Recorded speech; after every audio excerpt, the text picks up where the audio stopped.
Hi, greetings, it's me, Dr. Paul Gerhardt, and this is video number 14 in my entrepreneurship series. If you haven't watched my other videos and you're thinking about starting your own business, or you have your own business but you want to figure out how to make it run better, I highly suggest you go back and look at the other videos. I also have other video series that you might find interesting and helpful. So I double dog dare you to check those out. Anyway, this 14th video on entrepreneurship is going to be a short one. I'm going to focus on franchising and consideration of purchasing an existing business. So you're tired of working for other people and you're considering what your options are and you want to own your own business. Well, that's a great way to make a lot of money. You're probably not going to get filthy rich working for somebody else, most likely. Being able to be your own business owner means that you have to look into your options. And this particular video is going to talk about franchising and purchasing your own business. So we're going to talk a little bit about the processes and considerations for buying a franchise and discuss the process for buying an existing video.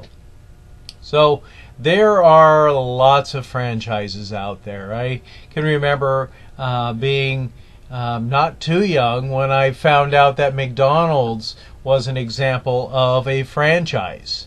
And I had no idea what a franchise is, but then I realized that there's a reason why there are so many McDonald's around the world, because these are small business owners that purchased a system, based on the McDonald's system. And that's really an important concept, because most of the businesses that go out of business are the ones that don't have a solid system in place. But when you're purchasing a franchising, you're buying well-established systems that seem to work over and over again. I mean, anybody can make a hamburger and sell soda, for instance, using McDonald's in this analogy. But you're buying into a brand that people know what to expect. And so a Big Mac in Seattle tastes exactly like a Big Mac in Florida. So franchises are really pretty amazing. Just recently, the Subway Corporation became the biggest franchising company in the whole world. And I can remember when there was no Subway, but people's taste habits are changing, and a lot of people think that McDonald's is the biggest company in the world, and they're no longer that way. Some companies you can buy a franchise, and some companies you cannot, like Costco is not a franchise, for instance. So you have to be aware of what companies have franchises for you to consider purchasing. So let's talk about some basic elements of franchising and some terms. So the term franchisor means that it originates the idea for a business and develops operational methods, then sells them to franchisees. So a franchisor would be like McDonald's.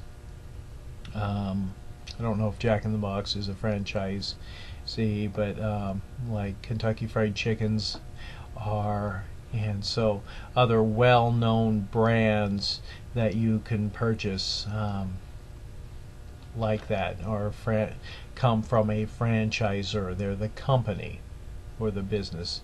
It has developed these systems and operational methods. A franchisee is the entrepreneur who buys the franchise from the franchisor, and then a franchise agreement is a basic contract that's generated by the franchisor for all of its franchisees, and it usually contains clauses requiring the purchase of supplies, displaying of marketing material, and payment of fees that are based on the sales of the branch operation. So when you're franchising, success truly is dependent on the hard work of the franchisee and the value added by the franchisor. The franchisee will work to maximize profits, and the franchisor makes money by selling the franchise to the franchisee. selling supplies to the franchisee, collecting a percentage of the sales, and sometimes providing company-specific training. So with franchise ownership, you could purchase a company like Sonic, for instance, and they will allow you the freedom of ownership while providing built-in support.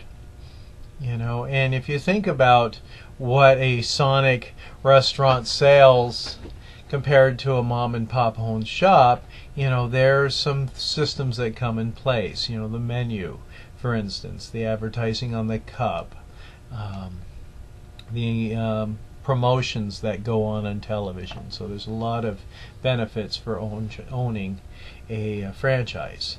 When you're considering buying a franchise, there's some processes that you should consider. I'm going to talk about them right now. One, you really should evaluate the potential fit with running a franchise and identify one or more industries. For me, I'm not a fast food consumer, so I probably wouldn't be a very good franchise owner. It doesn't float my boat. You have to examine each industry and the potential competitors in your area.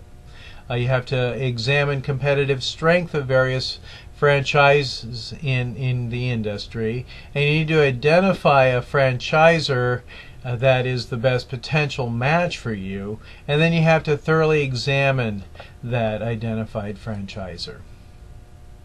Some specific franchise questions. Each franchisor has a different package for sale.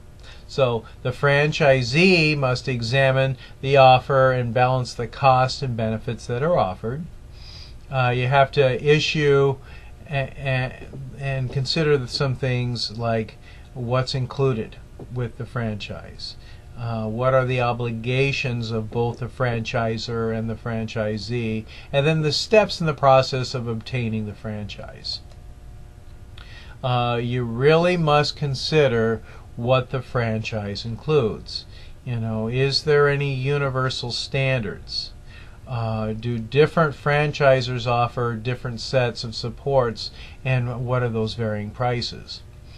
The entrepreneur must choose the package that offers the right mix of support and costs. And typically, you have the right to the established brand, operate for a set period of time, a single or multiple stores, and limited competition within a set radius. So I imagine if you're buying a McDonald's, that would probably keep other people from buying a McDonald's within a certain amount of blocks from where your McDonald's was located. So with franchisor support, the franchisor typically provides operational systems and then monitoring techniques. I know that, like Domino's Pizza, for instance, I had a district manager in one of my classes, and he was always talking about how he would have trouble with some of his franchise stores, not adhering to specific standards that they needed to have in order to maintain the reputation of the company. And that's so true. I can imagine like a pizza company who decided to sell fried chicken on the side because he knew that their demographic would really love fried chicken. Well, that's not part of what some pizza companies have to offer, and so that would go against the image that the franchise organization was trying to convey. You have to really evaluate your operational support. What kind of accounting support are you getting, marketing support, training, real estate services, and other types of services. You do have to be aware of government requirements.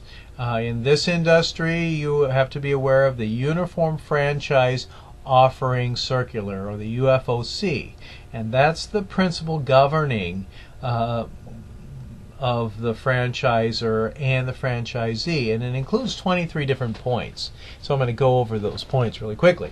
So the franchisor, its predecessors, and affiliates are considered. Business experience, litigation, bankruptcy, initial franchise fee, other fees, initial investment, restriction on sources of products and services, franchisees' obligations, financing, franchisors' obligations, territory, trademarks, patents, copyrights, and proprietary information, obligation to participate, restrictions on what may be sold, renewal, termination, transfer, and dispute resolution, public figures, earning claims, lists of outlets, financial statements, contracts, and receipt.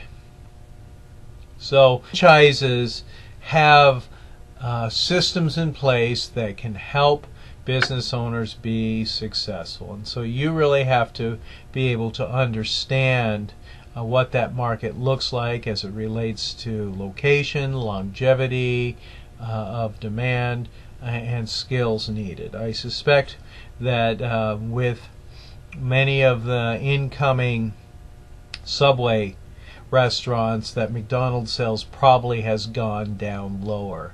I can remember when Jack in the Box wasn't a company in my area, and I suspect Jack in the Box that also sells hamburgers probably affected McDonald's sales too. And so McDonald's probably was forced to take a look at their offerings in order to make them more competitive and gain back probably lost market share. I'm just guessing.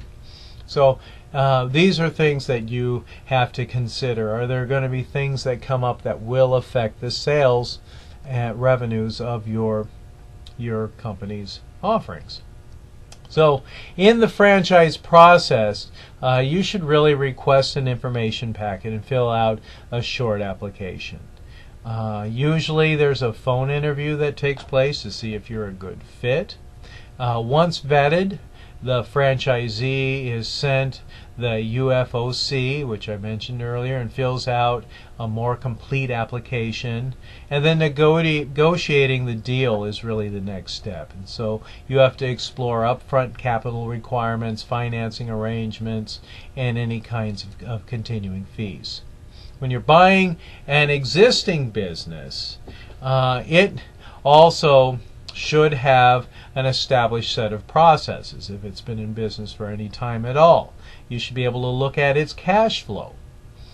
You should be aware of the being able to locate the business to purchase, first of all. Develop a plan for that business. What are you going to do differently? What are you going to do the same? Then that's when you negotiate a deal to acquire what you want. And then organize a process of change within that organization. So hopefully if it has employees, you want to be able to maintain the employees there, or you want to go probably secretly to see if those employees really are worth their weight. You know, if you want to buy the experience of the people that are there, essentially, and because they probably have customers that are loyal to them too. You should be aware of, in your city or nearby city, where a business broker is who specializes in selling businesses. This can help you locate the right business for you. Also, other places where you can locate a business to purchase are attorneys and CPA firms. You can just flat out find a company that you like and go in and offer to buy a particular business. You never know. Maybe someone is getting ready to retire or wants to retire, and they've spent their whole life there, and you give them a deal they just can't refuse. Trade associations usually have listings that of companies up for sale. Your small business administration office or your SBA office, your local one should be in every city, could help you. And then bankruptcy filings also are another ways to find businesses to purchase. So you have really got to consider your plan of operations and then negotiations. You may recognize that a company that is profitable could be more profitable if better systems were in place, for instance, or maybe updating the machinery that's being used, because it can produce more in a shorter period of time. So those things should be considered. What you offer and what the business is missing will really be the basis of negotiations for you. And then for you, once you take it over, you've got to add value, and that really is the critical step in the process, whether or not deciding to buy a purchase or not. Can you change systems to make it worth your while and add that value that you're looking for? So once you have your plan in place, that's when you can prepare to negotiate. So it should be a give and take. And whenever you're negotiating, you want to be able to negotiate low and recognize where your highest point is that you're willing to pay, and recognize that if you set your point low, they may take it, or they may talk you up, but you need to be aware of where your high and low price is. So once negotiations are complete and contracts are all signed, and of course you should have an attorney involved to make sure that you understand all the small details related to it, or maybe you're having your attorney draw up the contract, but definitely have an expert involved in drawing up a contract. You should meet with the owner and discuss the transition with current staff. You should be visible in the new operation. So being there helps people recognize it's your property and you need things done a specific way. And when you see things that could be done better, you need to be supportive and be able to coach employees to do things better, or use the valuable employees that are there to help you understand systems a little bit better and things that could be updated. If possible, make as many of the changes, the significant changes anyway, done in one day. Implement your new standards as soon as possible, and then it really probably is best if you ask the former owner to really refrain from visiting while the transition is taking place. That way it doesn't take away your power. And let customers and suppliers know about the ownership change. Here's your opportunity to establish a positive first impression and earn the loyalty of your suppliers and your new customers. So having a successful business is your key to being your own boss and to be able to generate significantly more income than what you're making right now if you plan it right. Again, of course, there's more responsibilities that is there, but also the rewards probably are significantly higher too. So I know I've talked a lot longer than I've expected to talk, but I hope that you have taken something out of this 14th video on entrepreneurship. And more importantly than that, I hope that you have a great day, because only you get to choose how you feel about it. I'm Dr.